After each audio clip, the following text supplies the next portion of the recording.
There's been heated debate over the past week about ambitious plans to cut water allocations in the Murray-Darling Basin. The Basin Authority has released a document which proposes overall cuts of up to 37%, and in some areas that figure is even higher. Scientists argue such drastic action is needed to restore the health of the river systems. But what will be the cost to rural communities? We'll shortly be talking to the Authority Chair, Mike Taylor. But before we do, here's some of the reaction to the Authority's announcement. Is it the intention of the MDBA to bankrupt regional Australia? You only worry about the basin. What about us? The Murray-Darling Basin Authority began public consultations this week, and farmers at the meeting in Shepparton in Victoria expressed their anger. It's nearly a state of anarchy. It exists when the majority of the people of the region are put out of business, and that's what will happen. Country members of federal parliament expressed similar concerns. If you take 45% from an area, the area, for all intents and purposes, is decimated. We will now be a very, very big net importer of food. We will be one of the very few countries in the world that will be a large net importer of food. The Queensland Government is calling on the authority to justify its numbers. I don't think any one state is being treated worse or better than any other. Everybody is going to feel pain out of this plan if it proceeds in its current form. While in South Australia, the Water Minister says all stakeholders must be prepared to give. We will find that there will be a host of people along the length and breadth of the system that will say they've been hard done by. But the irrigators here in South Australia know that there's been over-allocation. That's what environment groups are keen to point out. They say the proposed cuts are at the lower end of what is needed. A once-in-a-lifetime opportunity for us to get both the environment and the economy of the Murray-Darling Basin onto a sustainable footing. The Federal Water Minister is calling for calm. For us all to take a bit of a breath on this and to acknowledge we're at the beginning of a period of consultation. Federal Water Minister Tony Burke. That consultation period will involve a series of public meetings over the next 16 weeks. So far, the authority has visited Renmark in South Australia, Deniliquin and Griffith in New South Wales, and, as you heard earlier, Shepparton in Victoria. Tim Lee caught up with Authority Chair Mike Taylor after the Shepparton meeting. Mike Taylor, welcome to Landline. Firstly, how momentous is this plan? This is probably one of the most significant water planning exercises ever undertaken anywhere in the world. The framework of it is laid down by the Commonwealth Parliament, which passed the Water Act in 2007 and 2008, and asked that water within the Murray-Darling Basin be managed totally differently to the last 100-odd years. And quite clearly the Parliament, in undertaking this, off the back of very water-stressed period in 2006, is about rebalancing the water, and clearly it's about moving water from irrigation purposes back to the environment. Were you surprised by the responses today? They certainly weren't all happy people here today. We've had more than 1,000 people here today.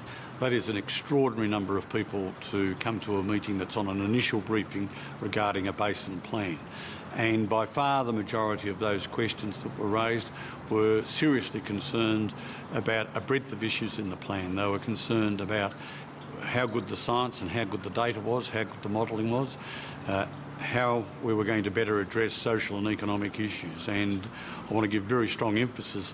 There were serious concerns in the room, and we were listening very carefully to those serious concerns. We gave an undertaking, first of all, to document them all so that we're quite public about them, and to document their responses. So what do you think will be the economic and social implications of this plan?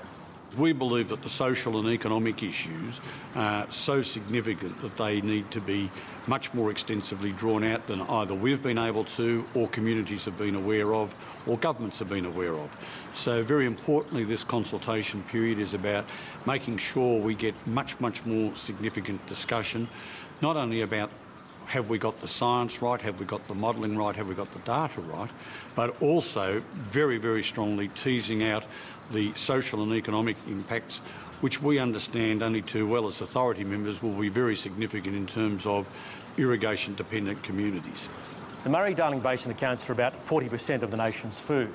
So how much water are you trying to get back into the system? Well, we're talking about a reduction in order to meet those environmental requirements at a minimum of 3,000 gigalitres per year, and that's based on the best available science, and that's the minimum that we're getting advice from in terms of the science in delivering the outcome. And we've put a range in there from 3,000 to 4,000, and certainly at 4,000 we would be better able to make sure those environmental assets are protected and maintained and restored.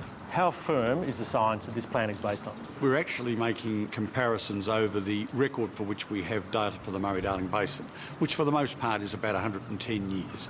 And so the first judgment is to determine what water is required on a long-term average basis for the environment. But then subsequently, of course, we'll be working with state governments to develop water resource plans that give rise to water variability, both dry periods for the environment and wet periods, floods as we're just talking, for the environment. We have heard today at the meeting, though, that some people have run up big debts during this 10 years of dry. Have you looked at that aspect as well, what implications there are for debt-ridden farms? We are well aware that lenders are inclined to, whenever industries are under stress, review equity levels, review risk margins.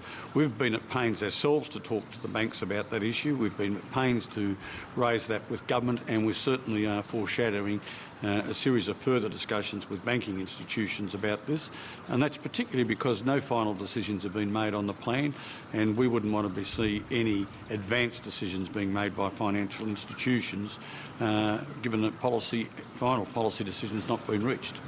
In achieving that figure of between 3,000 and 4,000 gigalitres, you have ruled out compulsory acquisition of water? The Commonwealth and state governments will be responsible for implementation, and the Commonwealth Government has been very clear that it intends acquiring water only from willing sellers so that there won't be any compulsory acquisition.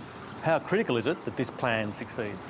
Water basins that are not healthy for the long term invariably wind up in serious decline, and the world actually has, over its historic period, a number of irrigation schemes, literally going back thousands of years, that because of the failure to manage basins have literally wound up ending in disaster. Mike Taylor, many thanks for your time. Thank you.